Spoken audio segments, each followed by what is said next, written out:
Instrumentos de sanidad y de salvación. Amados, tenemos delante de nosotros la historia triste, sí, muy triste y dramática de una ciudad que vivió una situación, como decíamos, muy triste y dramática, una ciudad del Antiguo Testamento llamada Jericó. Pero también en esta historia que vamos a presentar, no solamente vemos la parte dramática y triste, sino también la parte buena de la historia, de cómo Dios manifestó su poder y su misericordia, trayendo sanidad, trayendo bendición a aquella ciudad que pasó por ese tiempo dramático. Pero Dios lo hizo usando, y no es que Dios no lo puede hacer de manera sola, pero Dios se plació en usar un instrumento llamado el profeta Eliseo. Y es importante hablar un poquito de la ciudad de Jericó. Esa ciudad creo que nos es familiar a todos los cristianos, la conocemos como una de las primeras ciudades construidas en la historia de la humanidad. De hecho, ¿qué recuerdan ustedes de Jericó? Fue la primera ciudad conquistada por el pueblo de Israel después que cruzó el río Jordán. Aquella ciudad donde las murallas cayeron después que el pueblo dio las famosas 7 vueltas a la ciudad y los muros cayeron, y entonces todo el pueblo tomó posesión de aquella ciudad. Y esta ciudad en sus orígenes era una tierra buena y fértil. Pero algo pasó, algo ocurrió en su historia que cambió totalmente ese panorama y que provocó que las aguas de la ciudad se contaminaran y la tierra se hiciera totalmente estéril. No se podía hacer nada, no se podía sembrar nada. ¿Qué fue lo que pasó en esa ciudad?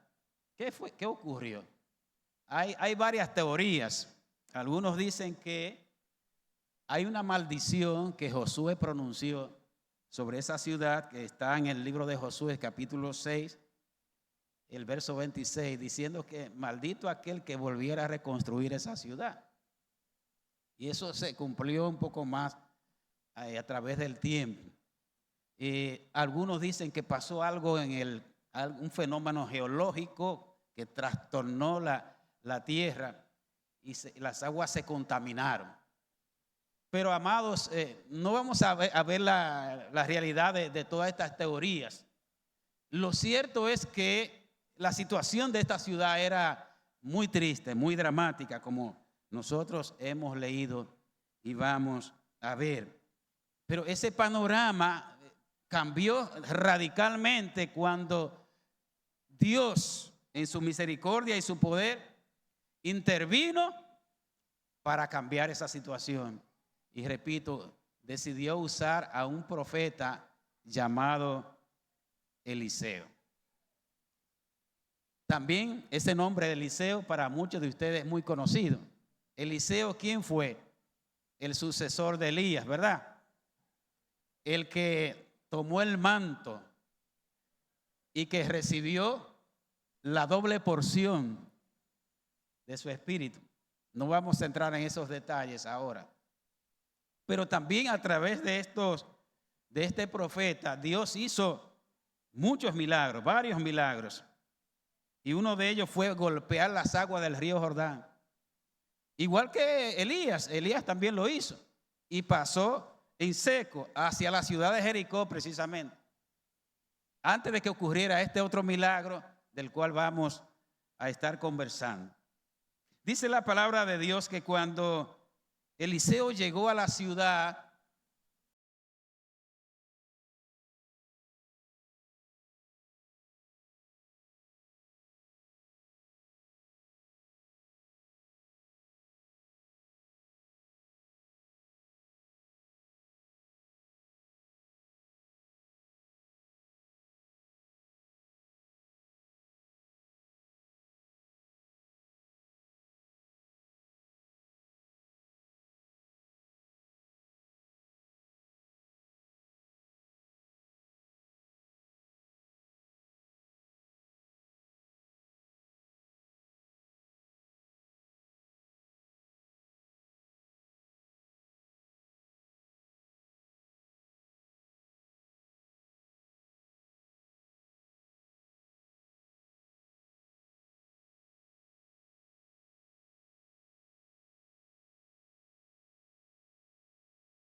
Pero a veces hay cosas tan negativas como que tumban todo lo positivo.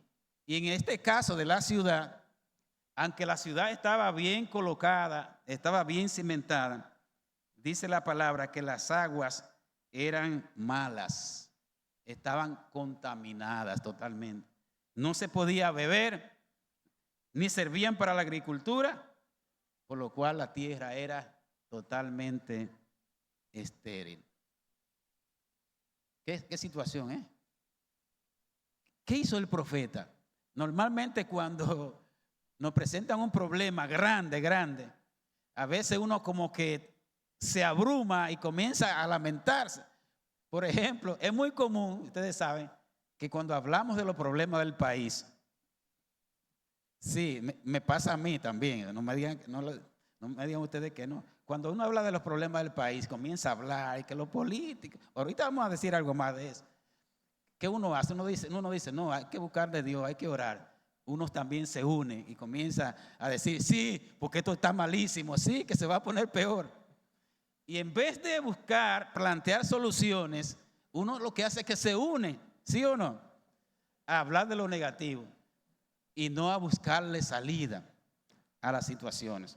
Eso lo hacemos casi todos los días cuando hablamos de las situaciones que se presentan, especialmente en nuestro país. Eliseo no hizo nada de eso. Gracias a Dios, gloria a Dios por Eliseo.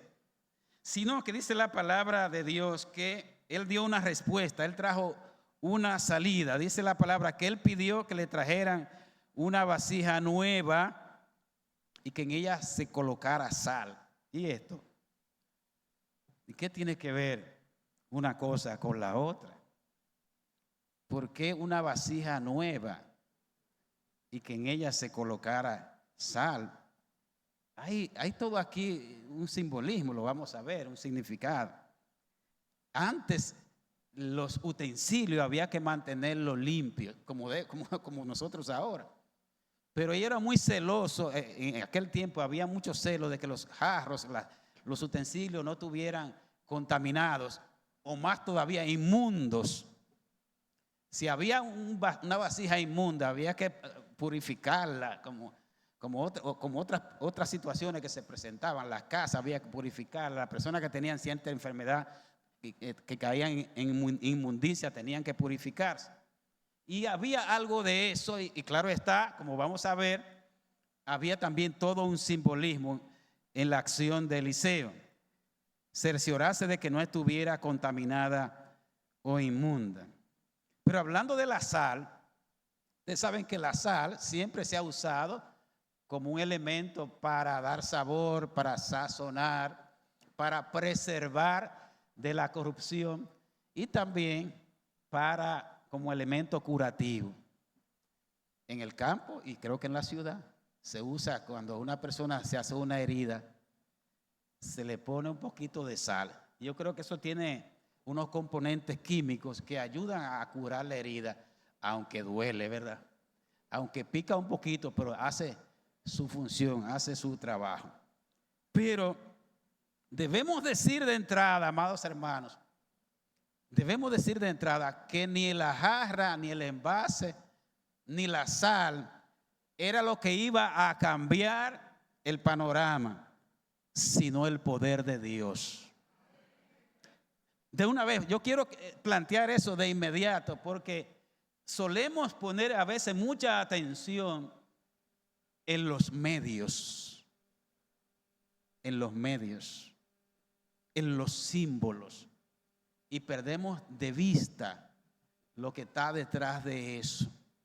Nosotros, por ejemplo, decimos, y voy a aprovechar ahora, esto no estaba en mi mente, decimos, no sé si lo he dicho en otra ocasión, que la oración tiene poder.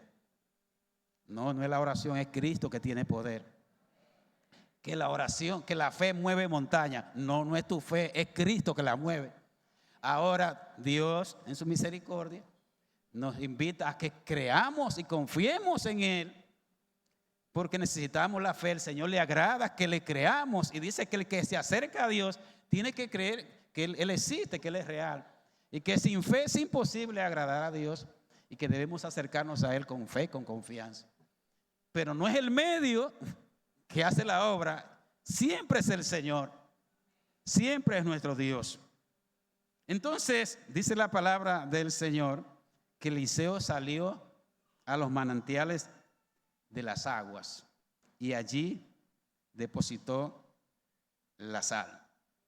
Fíjense que él pudo haber tirado la sal en cualquier parte de los arroyos del río, pero él fue allá al tronco, al manantial, a la fuente, donde venía realmente el problema. Estaba allá, no estaba donde la gente podía quizás ver el agua correr, sino que estaba en la fuente, en el origen. Allá fue que se dirigió al lugar correcto. Ahí era que estaba la fuente del mal, y eso tiene también su significado que vamos a ver. ¿Qué hizo el profeta? Él declaró lo siguiente: así ha dicho Jehová. Eso fue lo que él dijo. Él no dijo yo decreto. Ahora se usa mucho eso, ¿verdad? Yo decreto, yo declaro. Aunque él dijo yo declaro, pero él dijo primero así ha dicho Jehová. Así que usted no tiene potestad de decretar ni de declarar. Sí de decir así ha dicho Jehová. Y que usted esté seguro de que lo dice Jehová. Porque hay muchísima gente diciendo, esto me lo dijo el Señor. Hubo falsos profetas en el tiempo del Antiguo Testamento, en el tiempo del Nuevo, y siempre lo ha habido. Así ha dicho Jehová, así hablaban los profetas a través de la historia. Él dice, así ha dicho Jehová, yo purifico estas aguas para que nunca más causen muerte ni enfermedad. Gloria a Dios. Y dice la palabra de Dios que eso trajo unos resultados, porque era Dios que lo había determinado así y lo usó a este profeta para esto. Dice que hubo sanidad. Las aguas fueron sanadas en ese mismo instante y fue una sanidad permanente y total. No se trató de algo parcial, no se trató de que las aguas les quedaron, había una parte sana y otra que no estaban sanas, no, que hubo una sanidad total y completa. Así que eso ocurrió. Lo segundo que pasó fue que no hubo más muerte ni enfermedad, porque las aguas se prepararon para producir buenos frutos. Pero volvemos a insistir, amados hermanos, no fue la sal física, no fueron las palabras de Eliseo que obraron en milagros, sino el poder sobrenatural de Dios. Fue Dios quien dijo, yo sano estas aguas. Usted no puede decir yo sano, Dios sí lo puede decir. Fue Dios quien dijo, yo sano estas aguas, y esas aguas fueron sanadas. Y repito, tengamos mucho cuidado con los elementos simbólicos. No hay agua, no hay aceite, no hay sal que pueda hacer la obra de Dios. Esos son símbolos que se usaron y se podían usar, pero siempre recordemos que si Dios no lo hace, ningún elemento lo va a hacer.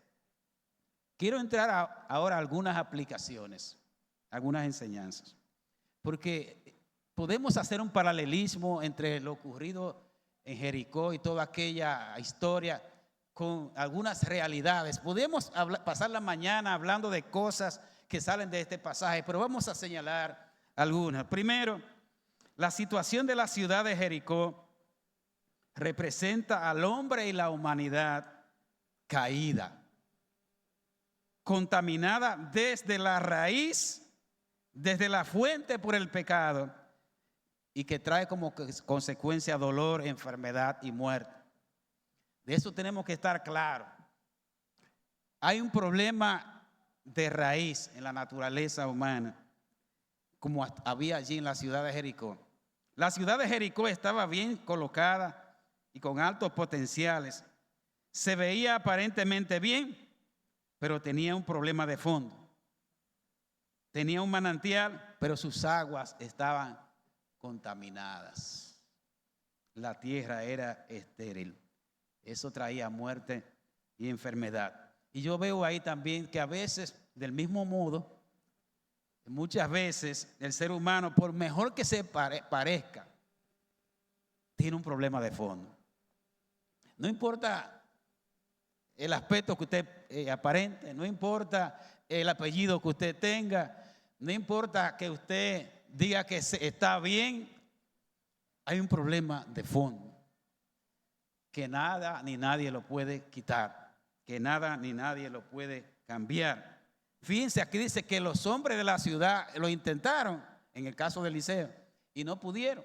Y yo digo lo mismo en este tiempo. Los hombres de la ciudad, imagínense las mayores autoridades del país, desde el presidente de la República, su gabinete, las Fuerzas Armadas, la Policía Nacional, el Poder Judicial. Los hombres, esos son los hombres, serían los hombres de la ciudad. O vamos más todavía, su familia, su amigo. No lo pueden resolver. ¿Sabe por qué? Porque ellos mismos están en la misma situación. Tienen el mismo problema. Así que de una fuente no puede surgir agua dulce y agua salada. Esa es la situación. Esa es la realidad que vivimos en este mundo. Tenemos que admitir, amados hermanos, y reconocer con tristeza, con mucho dolor, que este mundo esta sociedad está enferma. Yo digo enferma, no, muy enferma, en todos los órdenes. En el orden físico, usted va a los hospitales, señores, a las clínicas, y están full, están llenas. Pero ojalá solamente fuera en lo físico. Hay demasiadas enfermedades emocionales, mentales, espirituales, relacionales, tanta violencia en las calles.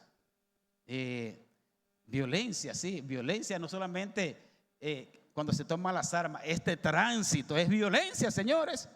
La manera en como la gente nos tira los vehículos, los motores encima de nosotros, eso es una forma de violencia porque te provocan de alguna manera u otra. Esa es la sociedad, amados hermanos, que estamos viviendo, que se manifiesta de diferentes maneras. Esa contaminación con la inversión de valores, la inmoralidad, la corrupción privada y pública de todos los gobiernos. Tenemos que decirlo así, con responsabilidad de todos los gobiernos. Sí, no vamos a sacar ninguno. Esa es la realidad. Podemos decir como el profeta Isaías decía, toda cabeza está enferma y todo corazón está doliente. Esa es la realidad. Esa es la situación. Hay una canción de un artista español de los años 70, no es que yo sea viejo. Sí, que dice, mi pueblo ya no es mi pueblo, es una ciudad cualquiera. No sé si se recuerdan algunos. Yo la estaba chequeando esta mañana, digo, mira, qué interesante. Mi pueblo ya no es mi pueblo. Lo que él quería decir, él decía, con grandes edificios y con grandes carreteras, pero ya no es mi pueblo. Y él relata en esa canción que las cosas han cambiado, ha llegado la modernidad, ha llegado los edificios, las carreteras, y nosotros podemos añadir ahora la tecnología, pero mi pueblo ya no es mi pueblo. Y no quiero decir con eso que anteriormente no había maldad, no había pecado. Pero lo cierto es, hermanos y hermanas, que tenemos que admitir que este asunto se ha corrompido demasiado. La maldad, la corrupción, la inmoralidad, la insensibilidad, el orgullo, la vanidad, el individualismo, y póngale usted todo lo que usted quiera, está llegando a las narices de Dios usando esa figura. Solamente que no nos demos cuenta o estemos insensibles ante la realidad que nosotros estamos viviendo. Pero hay una esperanza. Hay esperanza, amados hermanos. Hay esperanza en Dios y en su Hijo Jesucristo. Hay esperanza. Hay esperanza en el poder del Evangelio, en lo que Dios puede hacer en nosotros, en lo que Dios puede hacer a través de nosotros. Solo el poder de Dios es suficiente para todo esto que estamos viviendo. Jesucristo es el antídoto que pueden neutralizar el veneno que causa el pecado, que daña todo. El pecado lo corrompe todo, lo daña todo, lo envenena todo y se hace difícil o imposible la vida en medio del pecado. ¿Qué debemos hacer? ¿Qué debemos hacer entonces, amados hermanos? En primer lugar, esa sal que hablábamos hace un ratito, representa el evangelio de Jesucristo, de la pura gracia de Dios, que debe ser llevada al corazón como siendo la fuente de las aguas de la vida. Un corazón contaminado resulta en un corazón estéril que dé buenos frutos. Cuando la sal del evangelio es recibida en el corazón, produce un cambio profundo y duradero en la vida. La muerte y la esterilidad se cambian en una vida y en una fructificación, una vida que da buenos y agradables frutos. Gloria sea al Señor. Hay esperanza para este país y para la humanidad, pero no en el dinero, no en la política ni en los políticos, no en la fuerza del ser humano, sino en Dios, sino en Jesucristo.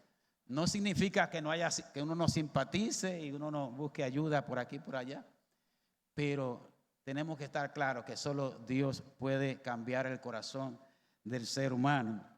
Y nosotros somos los instrumentos, los canales escogidos por Dios para llevar la transformación, para llevar sanidad, para llevar salvación y vida eterna a esta humanidad. Y tú y yo somos esa vasija nueva donde ha sido colocada la sal de Cristo, para que ese tesoro en vasos de barro que ha sido colocado en nosotros, la excelencia del poder sea de Dios y no de nosotros. Ahora bien, hermanos, vamos a hacer algunas preguntas clave concluyendo. ¿Cómo está nuestra vasija? Es la pregunta. ¿Cómo está nuestra vasija? ¿La vasija está limpia? ¿Hay vasijas rotas? ¿Está herida? ¿Tu vida está herida? Si está herida, de alguna manera está enferma.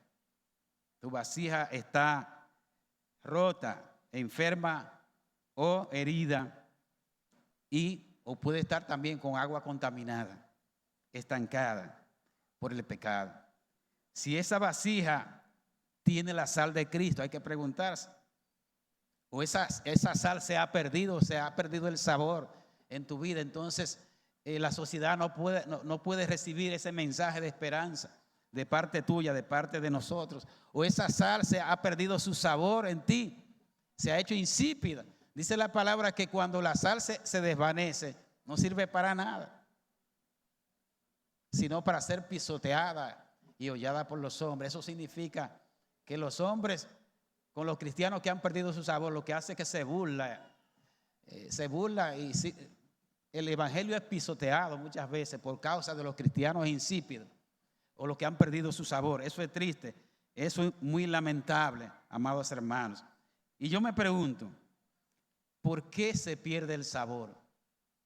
¿Cuándo un cristiano pierde su sabor? ¿Por qué pierde su sabor? Bueno, yo digo que por tres cosas básicamente. La desobediencia, el pecado y la desobediencia. También el descuido espiritual. También cuando decidimos vivir una vida egoísta para nosotros mismos y no ser la tarea que Dios nos ha encomendado. Amados, si esa realidad está tocando nuestras vidas, si tu vasija está rota, si tu vida está enferma, no podrá ser instrumento de sanidad para otros. Tú necesitas esa misma sanidad, tú necesitas esa misma restauración. Y veo que hay amigos en esta mañana aquí. Quiero decir a los amigos, a los que todavía no han reconocido a Cristo como su Señor y Salvador, que no hay nadie que pueda cambiar tu corazón.